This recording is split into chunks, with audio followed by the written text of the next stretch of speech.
Hello friends, welcome back to wonder world of mom. पहली बार माँ बनने का एहसास ही बहुत खूबसूरत होता है, लेकिन नई माएँ अपनी नन्ही सी जान को लेकर कई बार तब परेशान हो जाती हैं जब उन्हें ब्रेस्ट फीड कराने का सही तरीका नहीं पता होता है। चिंता न करें, ऐसा हर नई माँ के साथ होता है, लेकिन कुछ बातों का ध्यान रखकर आप आसानी से ब्रेस्ट फीड करा पाएंगी। न्यूबॉर्न बेबी की सेहत के लिए मदर मिल्क या ब्रेस्ट मिल्क रामबाण साबित होता है। शारीरिक और मानसिक रूप से शिशु को ताकत देता है।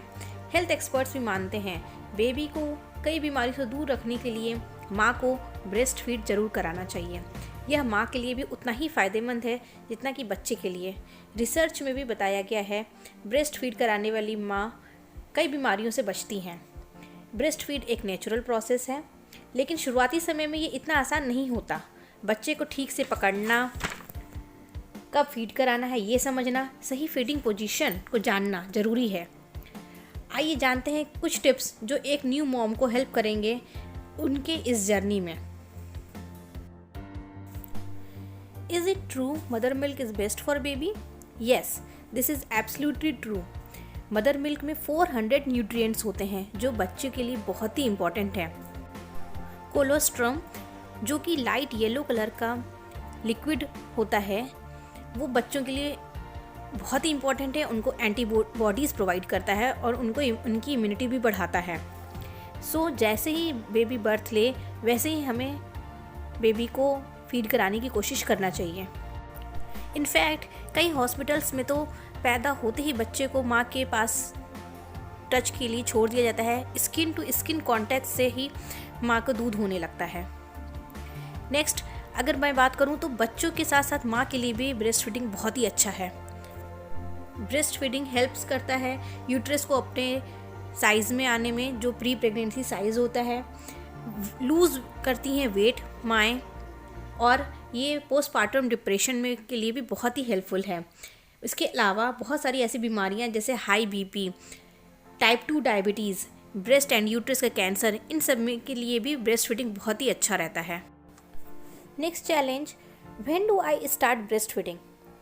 आप breastfeeding within first hour of baby birth start कर सकते हैं।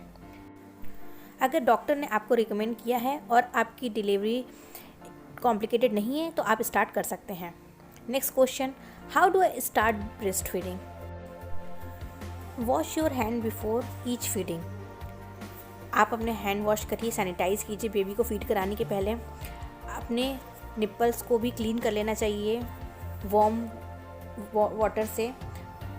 अपने गोद में एक पिलो और अपने पीछे भी एक पिलो रखिए।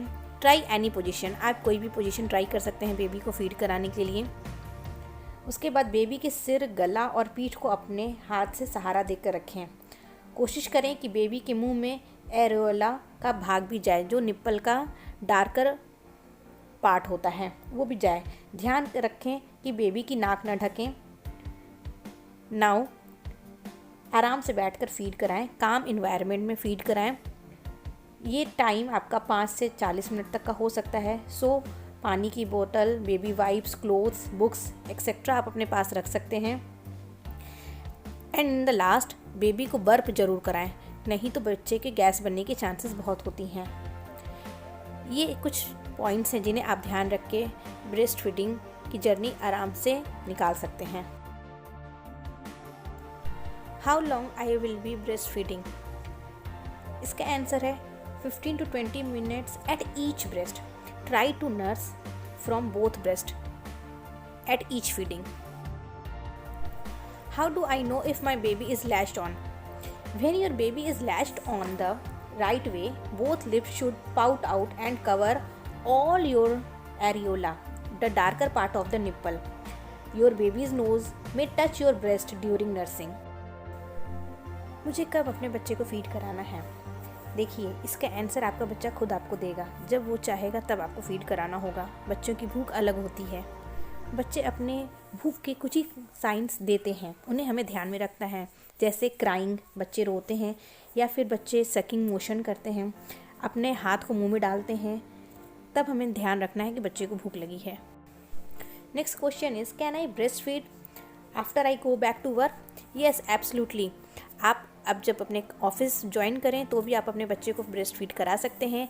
आप अपना मिल्क एक्सप्रेस करके with the help of breast pump store कर सकते हैं, और या तो अगर आपके ऑफिस घर के पास में है तो आप बीच में ब्रेक लेके आके अपने बच्चे को आराम से ब्रेस्ट फीड करा सकते हैं।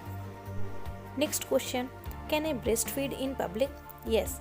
आप अपने बच्चे को प्रायोरिटी समझिए। अगर उसे भूख लगी है और वो 6 मंथ से छोटा है तो आपको ब्रेस्ट फीड कराने में बिल्कुल भी सोचना नहीं चाहिए।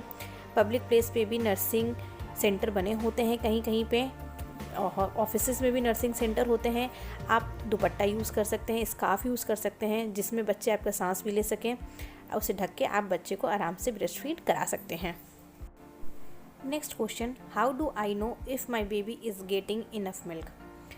देखिए, अगर हर फीडिंग के बाद आपका बच्चा सेटिस्फाइड है, अच्छी तरह से सो रहा है, उसका वेट गेन हो रहा है और वो दिन भर में 6 to 8 टाइम्स डायपर गीली कर रहा है और 2 से 5 बार वो स्टूल पास करता है, इट मीन्स कि आपके बच्चे को अच्छे से मिल्क मिल रहा है।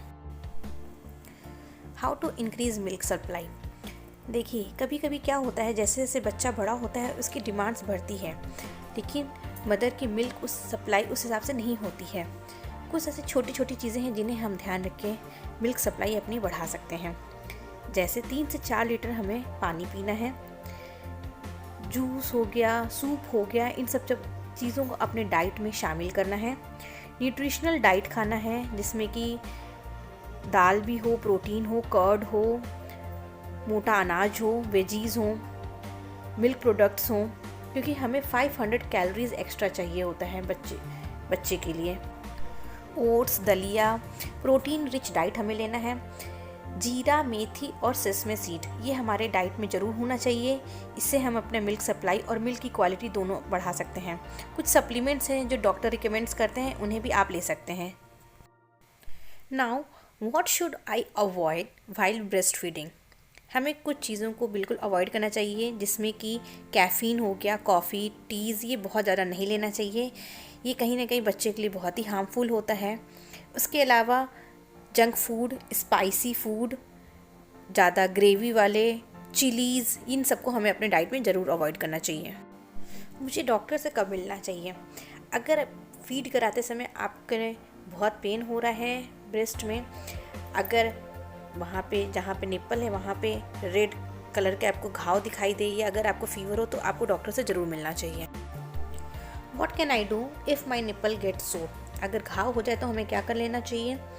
इट हैपन्स जब बच्चे आपके अच्छे से लैच ना करें, अगर वो निप्पल को ठीक से प्रॉपर करेक्ट वे में नहीं पकड़ते हैं, तब वहाँ पे घाव होने का डर है। आप अपने पोजीशन चेंज कर सकते हैं, लैचिंग को करेक्ट कीजिए और जहाँ पे आपके घाव कम है जिस निप्पल में, उससे फीड ज़्यादा कराने की कोशिश कीजिए। Let your nipple air dry, wash nipple with warm water and avoid bra pads. Breast feeding एक प्रोसेस है जो आपको और आपके बेबी को एक साथ सीखना होगा। इसे सामान्य और इजी बनाने में थोड़ा समय लग सकता है।